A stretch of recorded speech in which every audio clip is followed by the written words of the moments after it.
首先把苹果用清水洗净，去皮去核，切成小块，和前面的做法一样，保证口感和卫生。红枣要选择饱满、无虫蛀、无霉变的。先将红枣用清水洗净，然后去核。红枣核性温燥，而且口感不好，去掉核可以让红枣的药性更温和，也更容易煮出味道。枸杞要选择颗粒饱满、颜色鲜艳、无异味的，用清水洗净即可。然后把切好的苹果块、去核的红枣和洗净的枸杞一起放入锅中，加入适量的清水，水量能没过食材即可。用大火将水煮沸，煮沸后转小火煮20分钟即可。煮好之后，红枣的甜味和枸杞的微甜会融入到水中，再加上苹果的甜味，口感非常好，不需要额外加糖。而且这个食疗方不仅适合中老年朋友，年轻的女性朋友如果有气血不足的症状，也可以适量饮用，对身体有很好的调理作用。在这里我还要提醒大家，虽然这3个食疗方都很温和，对身体有益，但也不是所有人都适合饮用。大家在饮用的时候要根据自己的体质来选择，比如苹果雪梨水偏凉性，体质虚寒、容易腹泻的人就不宜过量饮用。苹果山楂水酸性较强，胃酸过多，胃溃疡的患者就要谨慎饮用，最好在饭后饮用，或者减少山楂的用量。苹果红枣枸杞水虽然温和，但红枣含糖量较高，糖尿病患者在饮用的时候要注意控制红枣的用量，或者在医生的指导下饮用。另外，大家在制作这些食疗方的时候，食材的选择也很重要，尽量选择新鲜、无农药残留、无霉变的食材，这样才能保证食疗方的安全性和效果。而且煮水的时候，火候和时间也要掌握好，火候过大或者煮制时间过长，都会导致食材中的营养成分流失，影响食疗效果。除了通过食疗方调理身体，冬季养生还有很多需要注意的地方，比如要注意保暖，尤其是头部、颈部、手部、脚部这些容易受凉的部位，避免寒气入侵身体。要保证充足的睡眠，冬季昼短夜长，应该顺应自然规律，早睡晚起，这样才能养足精神，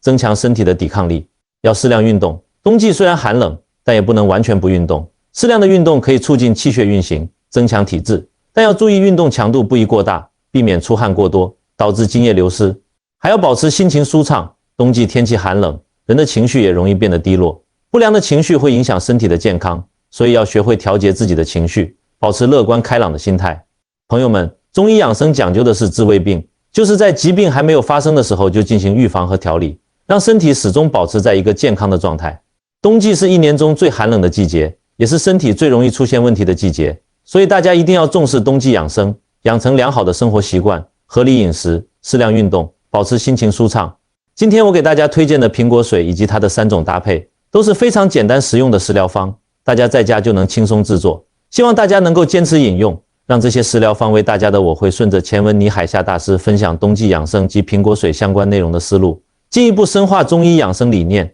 补充更多实用细节与案例，让内容更丰富全面，同时保持口语化、通俗易懂的风格。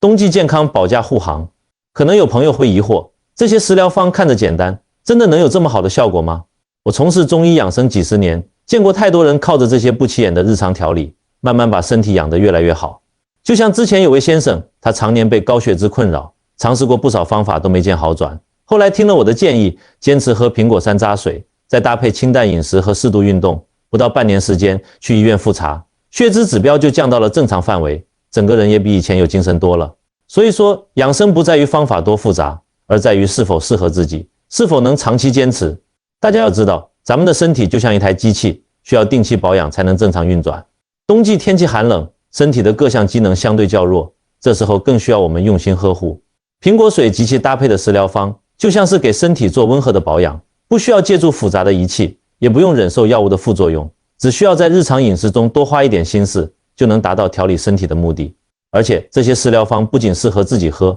还能分享给家人朋友。比如家里的孩子冬天容易咳嗽，煮上一壶苹果雪梨水，既能缓解咳嗽，又能补充维生素，比给孩子吃药要安全得多。家里的老人脾胃虚弱，气血不足，每天喝一杯苹果红枣枸杞水，能健脾胃、补气血，让老人冬天也能有个好精神。在这里，我还想跟大家再强调一下食材选择的重要性。就拿苹果来说，尽量选择当季的苹果，当季水果的营养更丰富，口感也更好。如果能买到生态种植的苹果，那就更好了，这样能减少农药残留对身体的影响。雪梨也是一样，要选择表皮光滑、没有斑点、手感沉甸甸的，这样的雪梨水分足，口感甜，润肺的效果也更好。山楂的话，新鲜山楂要选颜色鲜红、果肉饱满的，山楂干则要选颜色自然、没有异味的，避免买到硫磺熏过的山楂干，对身体造成伤害。还有煮水的器具，最好用砂锅或者陶瓷锅，避免用铁锅或者铝锅，因为铁锅和铝锅在煮水的过程中，可能会与食材中的成分发生反应，影响食疗效果，甚至产生对身体有害的物质。砂锅和陶瓷锅性质稳定，能更好地保留食材的营养成分，让食疗方的效果发挥到最佳。另外，饮用这些食疗方的时间也有讲究。苹果雪梨水适合在饭后半小时到1小时饮用，这样既能帮助消化，又能避免对肠胃造成刺激。苹果山楂水因为酸性较强，最好在饭后饮用，这样可以减少对胃黏膜的刺激，同时也能更好地发挥消食化积的作用。苹果红枣枸杞水则适合在早上空腹饮用，这样更有利于营养成分的吸收，能让身体在一天开始的时候就补充到气血。当然，每个人的体质不同，对食疗方的反应也会有所不同。如果在饮用过程中出现不适，比如腹泻、腹胀、反酸等症状，就要立即停止饮用，根据自己的情况调整食材的用量或者搭配，或者咨询专业的中医师，找到适合自己的调理方法。冬季养生是一个系统的工程，除了饮食调理，生活习惯的调整也非常重要。比如晚上睡觉的时候要注意保暖，尤其是脚部的保暖，可以穿上袜子睡觉，避免寒气从脚部入侵身体。早上起床的时候，不要一下子就从被窝里出来，可以先在床上躺几分钟，让身体有一个适应的过程，再慢慢起床，避免因温差过大导致感冒。白天的时候要多开窗通风，保持室内空气流通，避免长时间待在密闭的环境里，导致空气污浊，影响身体健康。还有情绪的调节，中医认为怒伤肝，喜伤心，思伤脾，忧伤肺，恐伤肾。不良的情绪会对身体的五脏六腑造成伤害。冬季天气寒冷，人的情绪容易变得低落、烦躁，这时候可以多和家人朋友沟通交流，多参加一些有益的活动，比如散步、打太极、下棋等，转移注意力，保持心情舒畅，这样对身体的健康也非常有益。朋友们，中医养生不是一蹴而就的事情，需要我们长期坚持，把养生的理念融入到日常生活的方方面面。今天我给大家分享的苹果水以及它的3种搭配，只是冬季养生的一部分，后续我还会给大家分享更多实用的养生知识和方法，帮助大家更好的调理身体，健健康康的度过每一个冬天。希望大家都能重视冬季养生，从现在开始，从身边的小事做起，合理饮食，适量运动，保持心情舒畅，让自己的身体越来越健康，精力越来越充沛。也希望大家能把这些养生知识分享给身边的亲朋好友，让更多的人了解中医养生，受益于中医养生，一起拥有健康的身体，享受美好的生活。咱们明天再接着聊更多养生的话题，感谢大家的支持，咱们明天见。朋友们好，我是倪海夏，从事中医养生这行几十年，见过太多朋友因为不懂得顺应季节变化调理身体，明明到了该养藏的冬季，却反倒被各种内热问题缠上，实在让人揪心。最近这天气是一天比一天冷，走在街上能明显感觉到寒风往骨头缝里钻。可就是在这样的时节里，来找我咨询的朋友中，10有8、9都在说自己口干舌燥、嗓子疼，还有不少人被便秘困扰，好几天都解不出大便，肚子胀得难受。大家可别觉得奇怪，冬季出现这些内热症状，看似矛盾，其实背后的原因很简单，都是咱们日常生活中一些不当的习惯造成的。首先说饮食，一到冬天，很多人就想着要进补，觉得天冷，得多吃点好的才能抵御寒气。于是乎，红烧肉、炖排骨、火锅这些油腻厚重的食物就成了餐桌上的常客。有的朋友还会特意去买些滋补的药材炖汤喝。可大家忘了，中医讲究虚则补之，要是你本身脾胃功能就一般，体内湿气还重，这么一味的猛补，那些油腻滋补的食物根本消化吸收不了，就会在体内堆积，时间一长，自然就化成了内热。我之前遇到过一位朋友，平时身体还算硬朗，就是冬天特别怕冷。今年冬天一开始，他就天天喝羊肉汤，还加了不少当归、黄芪进去，结果没喝半个月就开始口干的厉害，晚上睡觉都得起来喝好几次水，嗓子也疼得咽不下东西，最后实在没办法了才来找我。我一看他的舌苔又黄又厚，脉也跳得又快又有力，这明显就是补得太过，内热都积在体内了。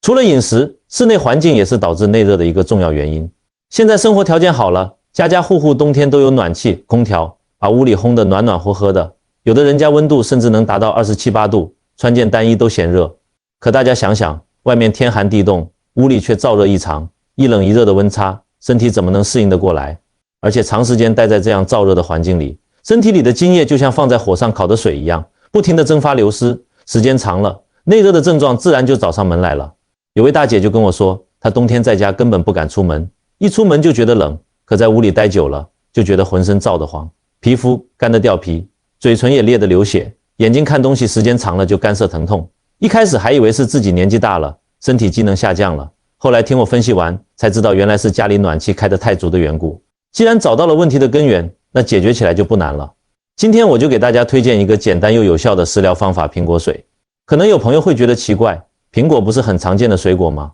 煮成水喝真的有这么大功效？大家可别小看这苹果，在中医里它可是个好东西，用处大着呢。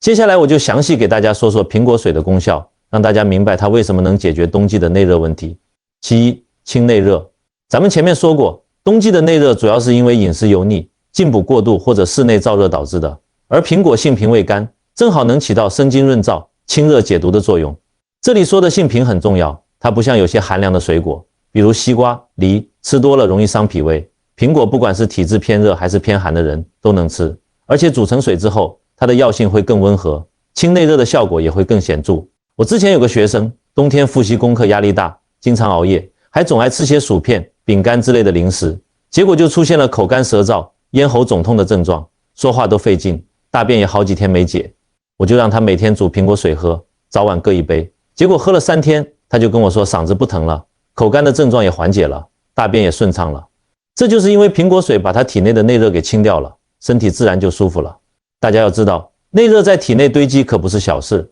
刚开始可能只是口干、嗓子疼这些小症状，但如果不及时调理，时间长了，内热就会顺着经络往上走，可能会导致口腔溃疡、牙龈肿痛，往下走还会影响肠道功能，导致便秘加重，甚至还会影响睡眠质量，让人晚上睡不着觉。所以一旦出现内热症状，大家一定要重视起来，及时用苹果水这样温和的方法来调理，不要等症状严重了再去想办法。其二，补津液。冬季气候干燥，加上室内暖气、空调的影响，人体的津液很容易流失。津液对咱们的身体来说太重要了，它就像滋润大地的雨水一样，滋润着我们身体的各个器官和组织。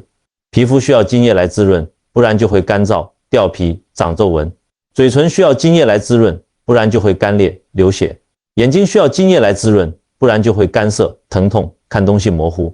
肠道也需要津液来润滑，不然就会导致大便干燥、便秘。而苹果水中富含丰富的维生素和矿物质，这些营养成分能够被人体很好的吸收，从而切实有效地补充身体所需的津液，缓解各类干燥症状。我之前遇到过一位阿姨，每到冬天皮肤就特别干，身上总是掉皮屑，穿深色衣服的时候，一脱衣服全是白花花的皮屑，而且嘴唇也总是干裂，涂多少唇膏都不管用。我就让她每天喝苹果水，同时也用苹果水来洗脸、擦手。坚持了1个月之后，阿姨再来找我的时候，皮肤明显变得光滑了，皮屑也少了很多，嘴唇也变得湿润了，再也不用整天涂唇膏了。这就是因为苹果水不仅从内部为身体补充了津液，还能从外部滋润皮肤，起到了内外兼修的效果。大家可能不知道，津液的流失还会影响我们的免疫力。中医认为，津能载气，津液充足，气血才能顺畅运行，身体的抵抗力才会强。如果津液不足，气血运行就会受阻，身体的免疫力就会下降，很容易受到外邪的侵袭，导致感冒、咳嗽等疾病。所以冬季补充津液，不仅仅是为了缓解干燥症状，更是为了增强身体的抵抗力，让我们能健健康康地度过冬天。其三，健脾胃。中医认为，脾胃为后天之本，气血生化之源，脾胃功能的好坏直接关系到我们身体的健康。冬季天气寒冷，脾胃功能也会受到一定的影响，变得相对虚弱，尤其是中老年朋友，脾胃功能本身就有所减退，更容易出现消化不良、腹胀、腹泻等问题。而苹果里含有的果胶和膳食纤维能够促进肠胃蠕动，助力消化，特别适合脾胃虚弱、消化不良的中老年朋友。而且苹果煮熟之后，它的性质会变得更温和，更容易被人体吸收，对胃肠道产生的刺激也相对更小，就算是脾胃功能特别弱的人，喝了也不会觉得不舒服。我有个老朋友，今年快70岁了，脾胃一直不太好，吃点稍微油腻或者生冷的食物就会腹胀、腹泻。冬天的时候，他更是不敢随便吃东西，生怕肠胃不舒服。我就让他每天喝苹果水，有时候还会在苹果水里加少量的小米一起煮。坚持了一段时间之后，他的脾胃功能明显改善了，之前吃点东西就腹胀的情况没有了，大便也变得规律了，整个人的精神状态也好了很多。他说现在终于能像年轻人一样，冬天也能适量吃点自己喜欢的食物了，不用再像以前那样处处忌口。大家要注意，脾胃功能虚弱可不是小问题，如果脾胃功能不好，就算你吃再多有营养的食物，也吸收不了，身体还是会缺乏营养，导致免疫力下降，容易生病。而且脾胃虚弱还会影响其他器官的功能，比如脾胃虚弱会导致气血生化不足，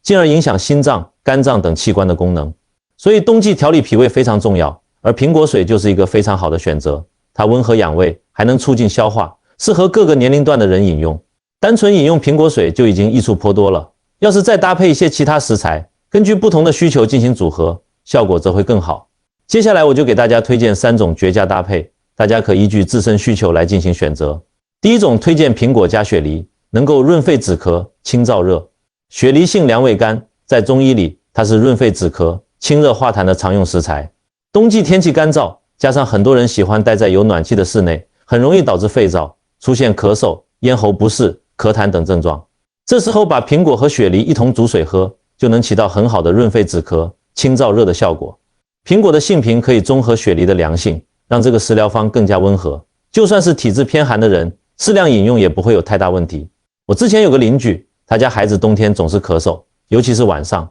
一咳就停不下来，影响孩子睡觉，也让家长很着急。去看了不少地方，吃了不少药，效果都不是很理想。后来他来找我咨询，我就推荐他给孩子煮苹果雪梨水喝，每天早晚各喝一杯，还让他在煮水的时候少放一点冰糖，既能调味，又能起到一定的润肺作用。结果喝了1个星期，孩子的咳嗽就明显减轻了，晚上也能睡个安稳觉了。再坚持喝了一段时间，孩子的咳嗽就完全好了，而且整个冬天都没再犯过。这个食疗方的做法也很简单，大家在家就能轻松制作。准备苹果1个，雪梨1个，先将它们用清水洗净。这里要提醒大家，苹果和雪梨的表皮可能会有农药残留，所以清洗的时候一定要仔细，可以用盐水泡几分钟再洗，这样能更好的去除农药残留。然后把苹果和雪梨的皮去掉，核也去掉，切成小块。为什么要去皮去核呢？因为苹果皮和雪梨皮虽然也有一定的营养，但煮水的时候皮中的一些成分可能会影响口感，而且果皮上可能还会有一些杂质，不容易清洗干净。果核的性质相对偏寒凉，而且口感也不好，所以最好去掉。把切好的苹果块和雪梨块放入锅中，加入适量的清水，水量的多少可以根据个人喜好来定。如果喜欢喝浓一点的，就少加一点水；如果喜欢喝淡一点的，就多加一点水。一般来说，加入的水量能没过苹果块和雪梨块就可以了。然后用大火将水煮沸，煮沸后转小火煮20分钟便可。煮好之后，可以依照个人口味添加少量冰糖调味。这里要注意，冰糖的量不宜过多，过多的糖分摄入对身体不好，尤其是对于需要控制血糖的人群，最好不要加糖。第二种推荐苹果加山楂，能消食化积、降血脂。山楂性微温，味酸甘，在中医里它有着消食化积、活血化瘀的功效。冬季饮食油腻，很多人都喜欢吃火锅、烧烤、炖肉等食物，这些食物吃多了很容易导致消化不良，食物在胃里堆积，出现腹胀、嗳气、反酸等症状。而且长期饮食油腻还会导致血脂升高，增加心脑血管疾病的风险。苹果与山楂搭配在一起，苹果的甘味可以中和山楂的酸味，让口感更好。而且两者搭配，不但可以帮助消化，缓解消化不良的症状，还能降低血脂，特别适合冬季饮食油腻、消化不良的人群。我之前有个患者，平时就喜欢吃油腻的食物，冬天更是变本加厉，顿顿都离不开肉。时间长了，他就出现了消化不良的症状，吃点东西就觉得腹胀，而且去医院检查的时候，发现血脂也偏高。医生让他控制饮食，少吃油腻的食物，还给他开了一些降血脂的药，但他总是管不住自己的嘴，药也经常忘记吃，所以血脂一直控制的不是很好。后来他通过朋友介绍来找我，我就推荐他每天喝苹果山楂水，同时也提醒他要注意控制饮食，适量运动。他回去之后就按照我说的做，每天坚持喝苹果山楂水，饮食上也比以前清淡了很多，还会每天出去散步半个小时。坚持了3个月之后，他再来复查，血脂明显下降了，消化不良的症状也完全消失了，整个人也感觉轻松了很多。这个食疗方的做法也很简单，准备苹果1个，山楂干10克或新鲜山楂5颗。如果用的是山楂干，要先将山楂干用清水浸泡几分钟，这样更容易清洗干净，也更容易煮出味道。如果用的是新鲜山楂，要注意挑选新鲜、饱满、没有腐烂的山楂。先把苹果用清水洗净，然后去皮去核，切成小块，和前面苹果雪梨水的做法一样，去皮去核是为了保证口感和卫生。山楂也要去核，新鲜山楂的核比较大，而且口感不好。山楂干的核相对较小，但也最好去掉。然后把切好的苹果块和处理好的山楂一起放入锅中，加入适量的清水，水量和苹果雪梨水差不多，能没过食材即可。用大火将水煮沸，煮沸后转小火煮15分钟即可。这里要注意，山楂的煮制时间不宜过长，否则会导致山楂中的营养成分流失，而且口感也会变差。煮好之后不需要额外加糖，因为山楂本身就有酸味，苹果也有一定的甜味，两者结合在一起，口感就已经很好了。如果实在觉得酸，可以少量加一点冰糖，但一定要控制好量。第三种推荐苹果加红枣加枸杞，可补气血、养肝肾。红枣和枸杞都是中医里常用的补气血食材。红枣性温胃甘，有着补中益气、养血安神的功效；枸杞性平胃甘，有着滋补肝肾、益精明目的功效。冬季是养藏的季节，也是补气血、养肝肾的好时机。很多人在冬季会出现手脚冰凉、面色苍白、精神不振等症状，这其实就是气血不足的表现。而长期气血不足还会影响肝肾的功能，导致肝肾亏虚，出现头晕目眩、视力下降、腰膝酸软等症状。将苹果、红枣和枸杞一起煮水喝，苹果的性平可以中和红枣的温性，让这个食疗方更加温和，不容易上火，而且三者搭配能够补气养血、滋养肝肾，特别适合体质虚弱、气血不足的中老年朋友。我之前有位阿姨，年轻的时候操劳过度，年纪大了之后就出现了气血不足的症状，冬天手脚冰凉的厉害，晚上睡觉的时候脚半天都暖不热，而且面色苍白，精神也不好，总是觉得浑身没力气。我就推荐她喝苹果、红枣、枸杞水，让她每天早上喝一杯，坚持饮用。她回去之后就按照我说的做，每天都坚持煮水喝，还会搭配一些适量的运动，比如打太极、散步等。坚持了半年之后，阿姨的气色明显好了很多，面色变得红润了，手脚冰凉的症状也缓解了，晚上睡觉的时候脚也能很快暖热了，精神状态也比以前好了很多，整个人看起来年轻了好几岁。这个食疗方的做法也很简单，准备苹果1个，红枣5颗，枸杞10克。